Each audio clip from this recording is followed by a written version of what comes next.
They had their final work session before they took their budget, or I guess to vote on the budget that they're gonna take to their public hearing next week. So, and that was the Thursday before spring break, I believe, yes. So, what is contained in this presentation is what came out of that budget work session with the county commissioners. And we were not asked to speak at that meeting or called forward for any questions. And so everything in this presentation was what happened at their table, Right. so to speak. Right, we didn't have an opportunity to discuss Correct. the decisions that were being made and how that would be then potentially reflected in our budget. And so before we go to a public hearing, we thought it was important to discuss publicly what that really means. Right. And just so I can clarify for everyone, the number that was passed around at that budget work session was that the school system was requesting 1.5 million. We were requesting $2.1 million. So the 1.5 was, I think, kind of the target number that the commissioners asked us if we could work with, but this board never approved the 1.5. So our request for the county commissioners for our budget for next year is still 2.1, and that's kind of getting lost in a lot of the conversations that are happening. And that's the So- and that's the purpose of this opportunity to have a little public discussion on exactly what fully funding the Board of Education's budget request means. The request that went over, if we'll look, from the local resources, it's a little over $2 million recurring. And that $2 million is a very specific number because that is the exact number that they provided us in May of 2017 projected to build this budget. It's approximately It's a 2% increase. It's a 2% increase. So we built a budget based on a 2% increase. Now, keep in mind that the revenue projections for St. Mary's County exceed 2% in the most recent presentation that we had. So our request for recurring dollars is very much aligned to, we believe, the revenue discussions and presentations, while we believe conservative, aligned to. So that's the request.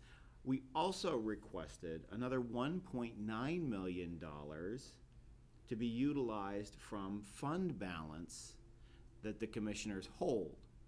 We did this because we recognized that they realized over an $8 million fund balance in December, and they put it into a $30 million undesignated fund balance, and we were suggesting that perhaps $2 million of that $30 million could go back to the school system and students. So, what does that mean to what we heard the last conversation where we didn't have an opportunity to speak?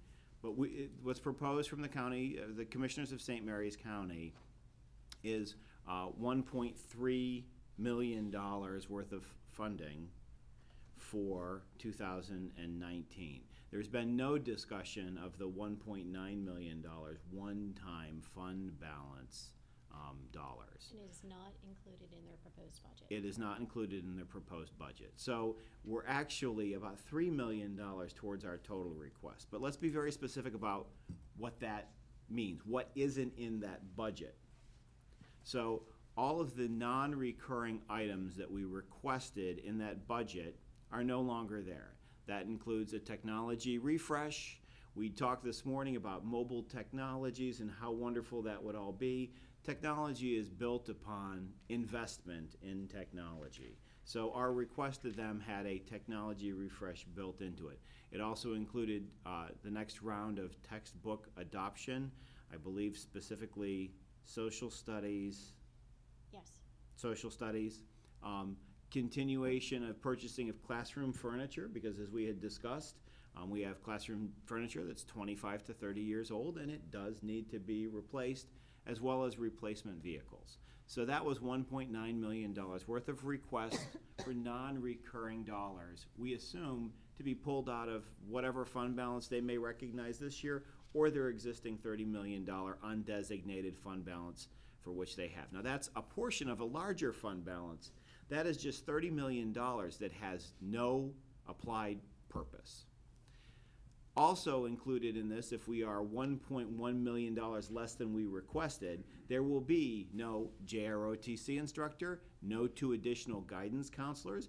One of those guidance counselors is specifically for Margaret Brent Middle School, and as we heard from parents concerned about the climate and culture of the school, we do believe that every single middle school should have 3 counselors, 1 for each grade level, and that's why we built it into the budget. A safety and security assistant. That is only 1 safety and security assistant that we built into the existing budget, and we built it in just to replace one that we had moved into another line of work within the system.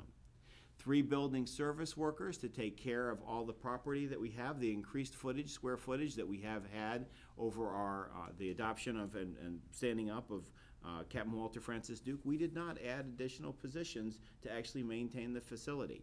A floating school secretary or mentor to make sure that administratively we have coverage across the system when people are out.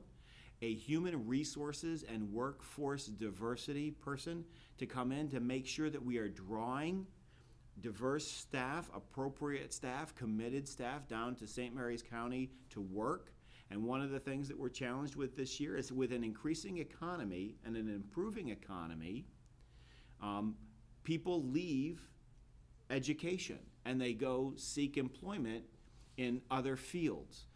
It's the great push-pull of education. When the economy tanks, people want to become teachers and we get attacked for our salaries and our benefits. As the economy improves, people leave teaching and go into the private sector. And that's where we are here because we see a dramatically improving economy in the state of Maryland and specifically in St. Mary's County. So we do need to really figure out how we recruit and hold people down here. A webmaster. I will tell you that in the last 3 weeks, one of the things that I have seen is that we need to have somebody actively using and coordinating and coding for our primary vehicle of communication, which is our online presence through our web pages. So we built that in. The last 3 things, evening high school, alternatives for children who aren't successful in a day school setting, high roads for students who struggle socially and academically and really need an alternative placement outside of our public schools, and ultimately professional development. Those are all things that will have to be cut from this budget and will have to align with about $1.1 million less of recurring funding. Now, it is not all doom and gloom. There are very positive things in this budget, and we are thankful to the commissioners for funding above the mandated minimum of flat funding. So the money that is provided is going to be put directly to our people, because we believe that at the end of the day, the education system is its people. So with the funding that's currently been proposed, if it were to go forward unchanged, we would be able to honor our negotiated agreement for over 2,000 people. Our teachers, our support staff, our administrators, they will all get their earned, negotiated step increase July 1. We are able to do it with a modest amount of money because there are offsetting costs, because we have been doing exceptional due diligence with one of our largest costs, healthcare costs, and really taking a look at our positions. We will be able to do some bus contracts. We'll be able to pay accordingly. The challenge is that we won't be able to do things like implement a technology refresh or textbooks or classroom furniture or replacement vehicles or any of those 11 positions that were cut. So we do know going forward to this budget hearing that the county commissioners have set aside a reserve appropriation of $1 million. So there is $1 million sitting there. We also know that they have a reserve for the public hearing of about $153,000. So we know that there's about $1.1 million that's completely available without changing, modifying, taking anything away from somebody else to give it to somebody else. That money would be available. If we look at our request, we've requested money from a fund balance. We believe that the money is available across the street. We believe that the request is a modest request, And we believe that ultimately, and I'm very hopeful for the conversation we're going to have tomorrow when we talk about safety, I'm very hopeful that we are all moving together and we all recognize that funding educational spending is absolutely positively not an expense. It is an investment. And we need to be sure that we in St. Mary's County are standing together and investing in our children. So with that, Ms. McCourt has stayed at the ready to answer any questions you may have and kind of walk through where we are, where we stand. I was at the meeting, so I don't have any questions. It was pretty much all very clearly spelled out to me at the county commissioner's budget meeting, so. Yeah, I don't have any questions. I just would like to point out that the budget you put forward, the money goes to the classroom. Absolutely. And I think that's first and foremost where we need to be. And I hope that the commissioners will see their way to funding what we requested, what they told us they could do, and that we'll be able to start our next year and be better, do even better than we did this year. So we need the people in the public to turn out. If education is important, and much of what's here addresses safety within our schools, by virtue of the counseling pieces, the school psychologists, and I think we saw up close and personal just how important that is. So. I think this budget represents our needs and not our wants. These are things that we need to provide for a safe and orderly school and to continue to have continuous performance, to be able to recruit and retain highly qualified teachers. And everything in here is what we need, not wants, needs. And I hope the public will come out and support us in the budget. And this is the budget that we are required to put forth, our needs, not our wants. And are we going to get any extra money for resource SROs?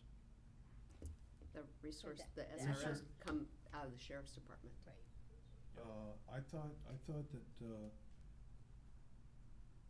okay, all right, I'm stand corrected. Right, so. I thought that we were gonna get some additional security, but you're saying all that In- security? So is through the- initially, there are multiple bills that were put in during the legislative session, and the one that ultimately passed, Monday night, was a different variation of what Governor Hogan, I think, had proposed earlier in the session. Correct. So, that's so Commissioner President Guy contacted Scott about having a meeting this week specifically about the needs for the school system for school safety.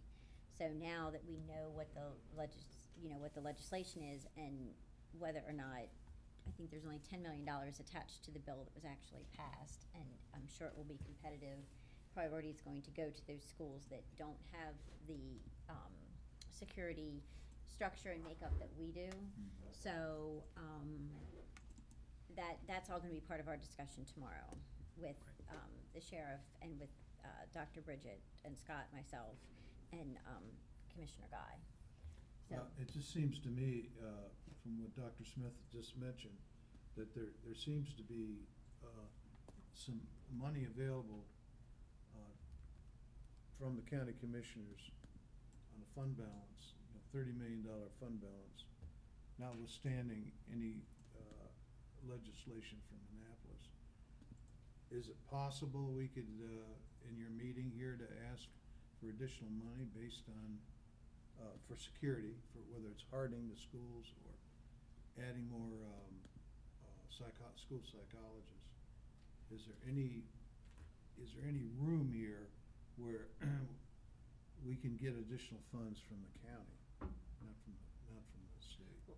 Yeah, I mean, and we'll have to see how that meeting turns out tomorrow. I think from the comments that were made at the last work session by several of the commissioners, is that they feel that they do have money available for one-time funds, like if we need to, I don't know, do X to harden the schools.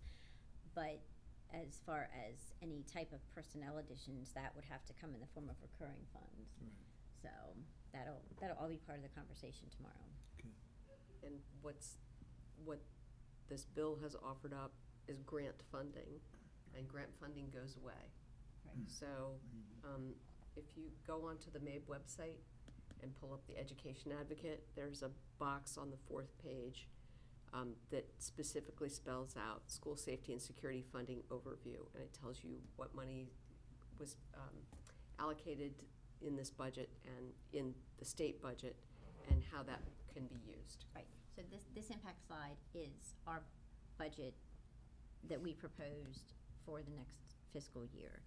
The conversation that we're having tomorrow is not about this. No. It is specific about what we may need and what monies might be available and we may need in order to start the conversation of what to do within the schools. There's So. a gentleman here that made a comment, citizen, I think maybe it was the last meeting we had, about there may be additional funds and we better grab it any way we can. And I thought that was an appropriate comment.